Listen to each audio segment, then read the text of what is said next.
Bonsoir à tous. À la une de ce journal, une question qui taraude l'esprit des Camerounais. La réduction du train de vie de l'État est-elle encore une préoccupation majeure des pouvoirs publics alors que le Cameroun est confronté à une grave crise économique et sécuritaire? Le gouvernement décide d'augmenter les montants des indemnités versées aux ministres lors des travaux des comités interministériels. Les bailleurs de fonds crient au scandale et déplorent des risques de gabegie financière. Les experts en finances publiques s'inquiètent de l'impact d'une telle décision sur la performance de l'administration publique. C'est le dossier du 20h. Et l'administration territoriale, préoccupée par la sécurité intérieure du Cameroun et le climat sociopolitique de plus en plus tendu, vous écouterez dans ce journal le ministre Paul Atangandi évoquer à demi-mot la situation du professeur Maurice Kamto, président du MRC, placé en détention provisoire depuis quelques jours.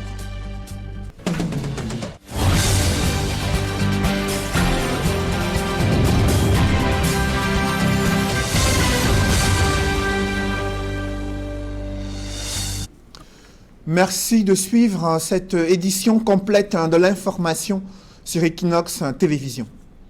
La situation sécuritaire et le climat socio-politique du Cameroun sont des préoccupations majeures pour l'administration territoriale.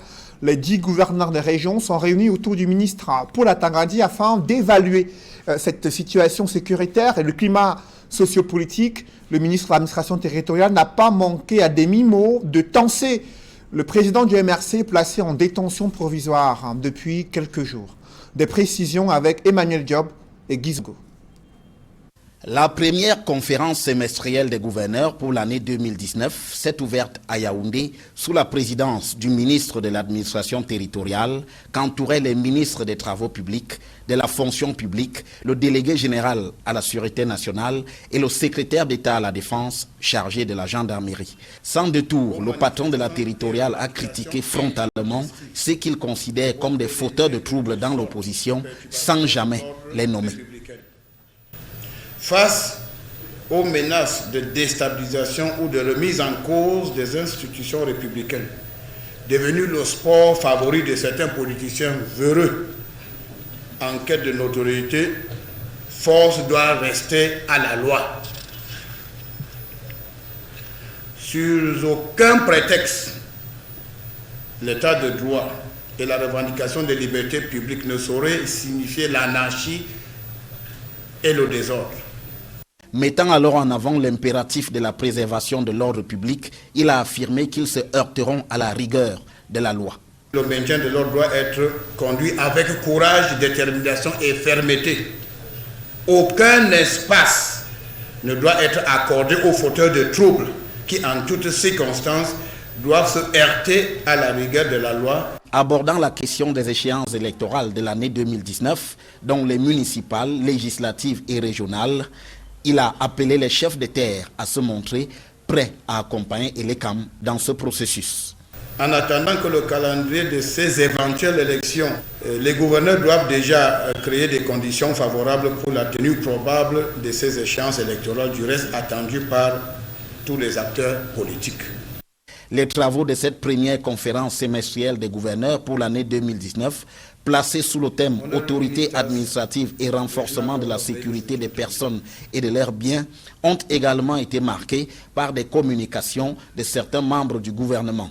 De la sorte, le délégué général à la sûreté nationale a exposé sur les missions régaliennes des forces de maintien de l'ordre dans le cadre de la sécurisation des personnes et de leurs biens, quand le ministre des Travaux publics a entretenu les gouverneurs sur les mesures d'accompagnement des maîtres d'ouvrage et du suivi de l'entretien routier.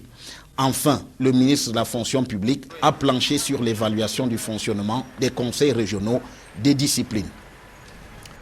Après la guerre acharnée contre Boko Haram à l'extrême nord du Cameroun, les populations sont confrontées à un autre phénomène, celui du pillage de leur bétail, mais aussi le pillage des récoltes et autres exactions qui sont attribuées à des anciens adeptes de la secte terroriste.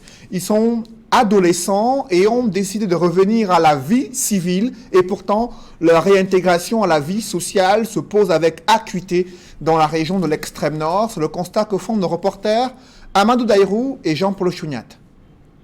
Le regard perdu, L'air tout pensif, ces jeunes âgés entre 13 et 15 ans peinent à se débarrasser véritablement de leur ancien costume d'adeptes de Boko Haram, la secte islamiste qui a commis des exactions sauvages dans l'extrême nord Cameroun.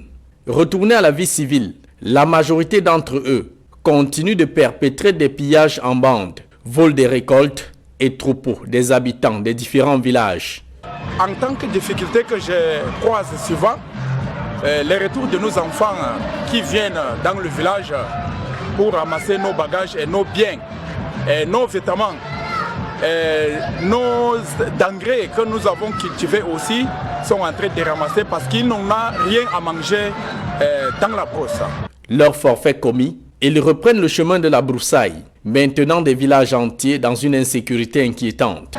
Avant-hier même, ils sont venus, les enfants de la brousse sont venus ramasser à Talari le troupeau de bœufs, le troupeau, nos animaux, le mouton, ainsi de suite, etc. Plus de centaines de moutons qui sont ramenés par les Boko Haram. Durant leur séjour dans les rangs de Boko Haram, certains ont même appris à manier les armes comme un jeu, démontant et remontant en une fraction de seconde des vraies armes de guerre à l'instar de l'AK-47. Comités de vigilance et forces de sécurité sont en alerte maximale permanente, essayant autant qu'ils peuvent de contenir d'éventuelles menaces face au nombre impressionnant d'enfants guerriers qui séjournent dans ces localités de l'extrême nord, jadis terreau attitré de Boko Haram. Les sécurités sont là quand même, mais c'est insuffisant. Avec les alentours de notre village comme Chérépori, Bia, Yugwa, sont en train de menacer par les enfants de la brousse jusqu'à présent, que nous demandons au chef d'État de nous ajouter les armées actuellement, parce que c'est très insuffisant. Selon des experts, seule une véritable réinsertion sociale et un réel suivi psychologique pourraient redonner à ces enfants leur sourire normale d'avant le traumatisme causé par Boko Haram. C'est une mesure qui est passée pratiquement inaperçue alors que le Cameroun est en pleine crise économique et sécuritaire.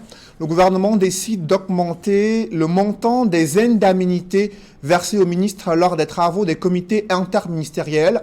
Je vous le disais en titre, comment ce mécanisme de réajustement va-t-il être mis en place? Combien cela va coûter au budget du Cameroun? Élément de réponse avec Warren Zede et Donald Brice Kamgan. Voici le texte qui divise.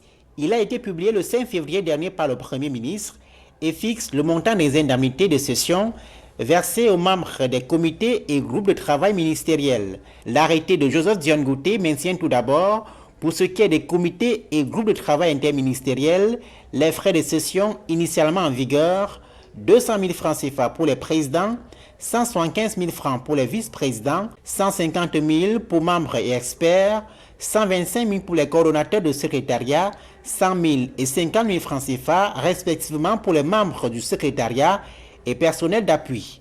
La nouveauté du texte du PM est l'octroi de 10% des budgets des comités à chaque session aux superviseurs, entendus comme le Premier ministre ou son représentant et les chefs de département ministériel. Calcul fait, c'est près d'1 milliard de francs CFA qui pourraient être versés au comité interministériel et groupe de travail ministériel au Cameroun sur une année. En 2015, la Banque mondiale comptait environ une trentaine de comités et groupes de travail au sein du gouvernement. D'après l'institution de Bretton Woods, justement, cette structure coûte plus de 10 milliards de francs CFA de budget chaque année au gouvernement camerounais. Elle demande au gouvernement de limiter ces instances qu'elle juge budgétivores dans un contexte de crise économique et lourde pour la chaîne de prise de décision. À l'opposé, les bailleurs de fonds suggèrent d'orienter les fonds alloués aux comités et groupes de travail vers les salaires de l'ensemble des agents de l'État afin de relever le niveau de vie du plus grand nombre en luttant par ailleurs contre la corruption. Bon à savoir, les indemnités ainsi présentées sont en marge des salaires proprement dits des membres du gouvernement. Au regard de cette révision des montants des indemnités versées aux membres des comités interministériels, des experts en finances publiques redoutent une multiplication des groupes de travail pour cumuler ces avantages liés à la participation aux travaux de supervision des projets, Une telle situation risque à coup sûr d'impacter sur les performances de l'administration publique, mais aussi sur le trésor public et ces experts qui redoutent de fait la discrimination en défaveur de la majorité des fonctionnaires de plus en plus exposés à la corruption. Reportage Emmanuel Diop, Élisée Burba et Marcelin Gansop. D'entrée de jeu, l'économiste a tenu à repréciser l'esprit de l'arrêté du Premier ministre du 5 février afin d'éviter toute interprétation erronée. Oui, le fait c'est que le Premier ministre a maintenu les frais de commission du président, du membre, du rapporteur pour ce qui est des commissions interministérielles. Mais les frais des commissions ministérielles ont été réduits de la moitié. Alors le président d'une commission ministérielle a 100 000, le rapporteur a 40 000 et les autres ont des montants entre ces deux montants. Au niveau interministériel, ça va de 200 000 à 125 000. Maintenant, le Premier ministre a estimé qu'il fallait allouer, n'est-ce pas, des fonds à la supervision. Donc 10% des fonds réservés à une commission sont réservés à la supervision qui est assurée au niveau des ministères par les ministres qui ont mis en place ces commissions et au niveau interministériel par le PM. Ce sont au moins 10 milliards qui vont être mobilisés par an pour assurer le fonctionnement des comités et groupes de travail ministériels et interministériels. Ce n'est pas rien dans un contexte où les discours prônent la réduction du train de vie de l'État. La question commence à se poser, est-ce qu'il n'y a pas beaucoup de commissions? Et c'est là où le Premier ministre doit faire attention. Parce qu'on sait bien que, comme a dit Niskanen, les bureaucrates ont toujours tendance à maximiser leur budget et ont un comportement opportuniste de ce point de vue. Donc le fait qu'on a réduit à risque, n'est-ce pas, de déboucher sur une multiplication des commissions pour finalement arriver aux mêmes dépenses de l'État. Donc j'estime que le Premier ministre pouvait aller plus loin en encadrant, n'est-ce pas, en limitant le nombre de commissions qu'un ministre peut créer au cours de l'année. Mais à voir de près, l'idée de motiver les membres des comités et groupes de travail n'est pas mauvaise en soi. Il suffit que cette action soit mieux encadrée pour plus d'efficacité. Que ce soit privé ou public, l'administration a besoin d'être efficace et donc d'être productive. En réduisant ces frais de commission, ce n'est pas sûr que ça va améliorer l'efficacité de cette administration. Et il faudrait les accompagner d'autres mesures, qui sont d'ailleurs attendues depuis 1994. Quand on a réduit les salaires des fonctionnaires, avec la dévaluation qui s'en est suivie, on sait aujourd'hui que beaucoup de fonctionnaires ne peuvent pas vivre leur salaire ou ne vivent pas de leur salaire. Et du coup, ces commissions constituaient, n'est-ce pas, des opportunités pour les fonctionnaires, pour quelques-uns d'arrondir les fins de mois. Je dois le dire. Mais il serait encore plus judicieux de procéder, comme le demande la Banque mondiale, à une revalorisation salariale, laquelle profiterait alors à tous les agents publics et pas seulement à quelques privilégiés. Il y a une petite revalorisation il n'y a pas longtemps, il y a quelques années, mais il faut davantage non seulement revaloriser ce salaire, mais aussi prendre en compte chaque année dans la budgétisation le différentiel en termes d'augmentation du taux d'inflation pour s'assurer que le salaire qu'on paye a au moins le même pouvoir d'achat que celui de l'année précédente. Ce n'est pas le cas. Donc le salaire du fonctionnaire d'année en année perd son pouvoir d'achat. C'est une question qui est plus que d'actualité. Alors que le gouvernement a décidé d'augmenter ses frais d'indemnité octroyés aux membres des comités interministériels, les employés du chantier de la Cannes 2021 à Garoua sont en grève. Ils réclament 5 mois d'arrêt de salaire et dénoncent des conditions de travail intenables. Reportage Olivier Sefo et Kediara. Grève des ouvriers sur les chantiers de la Cannes à Garoua. Ayant travaillé depuis plus d'1 an pour l'entreprise Prime Automac Global, ils se plaignent de retard de salaire depuis plus de 5 mois, mais aussi de licenciements abusifs pour de nombreux collègues. C'est inadmissible dans ce pays qu'on envoie les gens en congé technique. On licencie les gens sans donner les lettres de licenciement. On envoie les gens toujours en congé technique sans leur donner leurs droits. Réunis en petit comité, les ouvriers courroucés ont fait le tour des différents chantiers afin de citer les autres à se joindre à leur mouvement pour qu'il ait un plus grand impact. Avant ce mouvement de revendication, ces ouvriers avaient déjà entrepris de rencontrer les différentes autorités de la ville afin de leur présenter leur situation, mais en vain. On a envoyé les requêtes chez le gouverneur, on a envoyé les requêtes à la délégation régionale du travail, on avait vu même le gouverneur de la région. tous ces gens de l'administration. Mais on avait le Lamido la dernière fois demandé qu'il ne veut pas les trouver dans sa région. Maintenant, actuellement, si on nous dit que l'on marche avec les matchs, nous, on est main nue. Aujourd'hui, fatigués, ne parvenant plus à subvenir aux besoins des leurs, ils ne désirent plus qu'une chose, rentrer en possession de leur dû. Il faut qu'on trouve une solution. Parce que quand une chose se passe dans ce pays, on vit avec la loi antiterroriste, on dit que ce sont les rebelles. Nous, on a travaillé normalement. On a faim. Si les adultes vous disent qu'ils ont déjà faim, combien de fois leur famille, nos enfants, sont chassés des écoles? Est-ce que le président Paul Biya, qui est son le père de la nation, est au courant de cette situation? En bref, à présent, la circulation a été fortement perturbée cet après-midi, non loin du rond-point d'Eido à Douala. Et pour cause, un camion transportant des billes de bois qui essayait de tirer un véhicule d'intervention de la communauté urbaine a revu ses fers de la remorque se rompre et a engagé une course folle vers l'arrière. Le bilan fait état de 3 véhicules et 2 motos mis hors d'usage, dont les conducteurs n'ont eu la vie sauve que grâce à leur instinct de survie. Non seulement le gabarit du véhicule de semi-remorque était inférieur, le véhicule de remorque était inférieur à celui du camion, mais aussi le gros porteur en question est lui aussi dans un état défectueux. Cet accident remet au goût du jour la question de la circulation des camions grumiers dans les zones urbaines en plein jour. Je vous propose d'écouter des témoins qui ont vécu la scène. Le grumier était tombé en panne au niveau de la direction des douanes.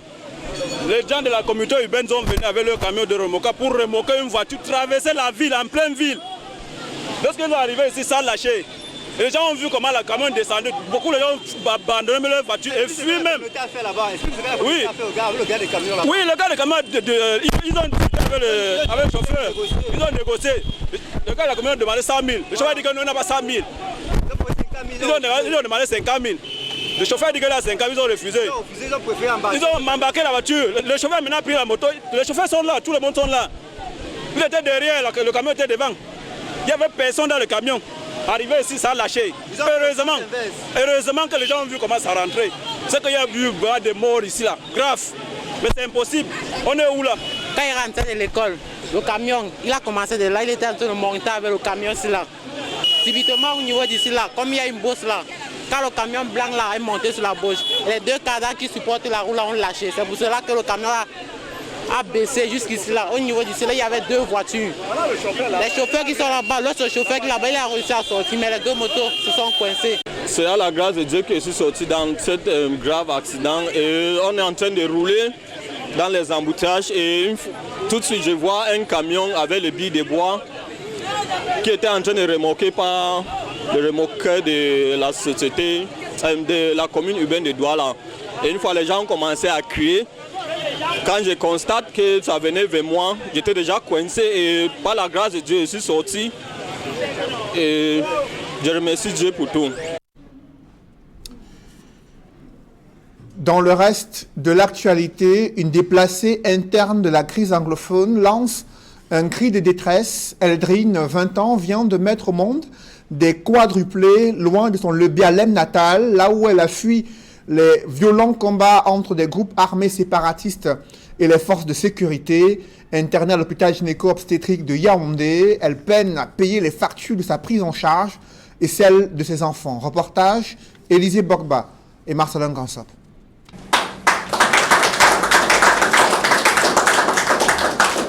Devant des membres d'une association philanthropique venus la soutenir, Eldrine Atemkeng fond en larmes. La jeune mère de 20 ans, dont c'est la première maternité, vient de mettre au monde 4 garçons, au bout d'une douloureuse grossesse de 6 mois, marquée par le crépitement des armes dans son Fontaine natal, situé dans le département du Lebialem, région du sud-ouest. Une situation qui l'a obligé à quitter son village pour se retrouver sans abri, ni rien d'autre, dans la capitale. Nous nous sommes retrouvés ici à Yaoundé, vraiment comme la police qui est en train de suivre un bandit. Rien à manger, pas d'habitation, pour avoir les moyens pour survivre. Vraiment c'était dur. On rend grâce à Dieu aujourd'hui, parce que ma femme a mis au monde 4 enfants, 4 garçons. Même comme le chemin n'a pas été facile. Mais je veux savoir que le bon Dieu est toujours là, il a toujours été au contrôle. Grâce à Dieu, Au professionnalisme des médecins et à quelques âmes de bonne volonté, la maman ainsi que les 4 bébés nés prématurés sont sains et saufs. Mais leur prise en charge quotidienne coûte les yeux de la tête. D'où cet appel au secours lancé par ces déplacés internes. I'm begging those with goodwill, those with good heart, that God should touch their hearts for them to help us to see into our problem. Je lance un appel au gouvernement, à toute personne de bonne volonté, vraiment de nous venir en aide parce que c'est pas facile. Déjà, les factures de l'hôpital, on n'arrive pas déjà à payer les factures de l'hôpital et les enfants sont dans la couvreuse parce qu'ils sont nés prématurés. Même la facture du côté là, ça ne sera pas facile. Parce qu'on nous a dit, le professeur, directeur général de l'hôpital là, que chaque jour passé ici, par enfant coûte 40 000 francs. Et si elle a 4 enfants, vous voyez ce que ça peut donner. Elle ne travaille pas, elle est déplacée, elle a perdu tout ce qu'elle avait. Vous tous vous connaissez la crise que nous vivons, là-bas c'est regrettable. Mais la vie doit continuer. Nous pensons qu'il faut sauver la vie humaine. Des bienfaiteurs ont commencé à se signaler, mais il en faut beaucoup plus pour venir en aide aux couples internés à l'hôpital gynéco-obstétrique et pédiatrique de Yaoundé. D'autres cas tout aussi dramatiques seront évoqués ce soir dans l'émission Regard social, à suivre à partir de 21h sur Equinox Télévision, émission présentée par Flavian Valo-Dongo. Parlons à présent des préparatifs des 48e assises de l'Union de la presse francophone. Le président de cette institution a rencontré le ministre de la Communication, René Emmanuel Sadi. Ils ont évoqué les enjeux de la liberté, du respect de la liberté de la presse et de la protection des journalistes, mais aussi du droit à l'accès à l'information. Des précisions dans ce reportage que signe Ike Cyril. Yaoundé abrite en novembre 2019 les 48e assises internationales de la presse francophone. Pas moins de 400 journalistes venant des 5 continents sont attendus dans la capitale camerounaise à cette occasion. Pour parler de la préparation de cet événement d'envergure, le président international de l'Union de la presse francophone a été reçu en audience par le ministre de la Communication à Yaoundé. Nous nous sommes félicités de la volonté et de l'engagement du gouvernement camerounais à nous accompagner.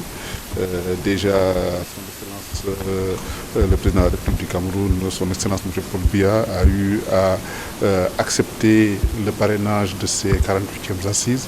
Et le ministre de la Communication nous a assuré de cette volonté et de cet engagement. Donc nous le remercions et remercions tout le peuple camerounais pour cela. 10 ans après 2009, les assises internationales de la presse francophone sont de retour à Yaoundé. Après avoir échangé avec le ministre de la Communication, le président international de l'Union de la presse francophone formule le vœu que l'édition 2019 connaisse le même succès qu'il y a 10 ans. Nous avons prévu de discuter du thème journalisme et émotion et journalisme d'information. Nous osons espérer que nous tiendrons les assises au mois de novembre avec le même succès ou un succès encore plus éclatant. Présente dans 110 pays dans le monde, l'Union internationale de la presse francophone est reconnue par l'Organisation internationale de la francophonie. Elle se donne pour leitmotiv la certification d'une presse de qualité, la défense de la liberté de la presse, entre autres. Dans l'arrière-pays, les populations apprécient les médicaments de la rue. Pourtant, ceux-ci sont dangereux pour leur santé. Le constat est fait dans plusieurs localités situées dans la région du centre, là où les centres de santé sont pratiquement inexistants. Du coup, ces populations se tournent vers ces vendeurs de médicaments de la rue qui sont devenus des médecins de circonstance. Pourtant, ils n'en ont pas la capacité, les compétences professionnelles et académiques afin de pouvoir diagnostiquer des maladies et même pouvoir prescrire des ordonnances médicales. C'est le constat que font nos reporters Charles Melingui et Guy Zogo. En Bandiok, dans la Haute-Sanaga, c'est dans la rue que la majeure partie de la population se soigne, et pour cause. Nous n'avions pas de pharmacie agréée. C'est déjà ça le grand problème ici en Bandiok. Dans les années 80, il y avait des pharmacies qui ont fermé boutique. Jusqu'à aujourd'hui, je ne sais pour quelle raison.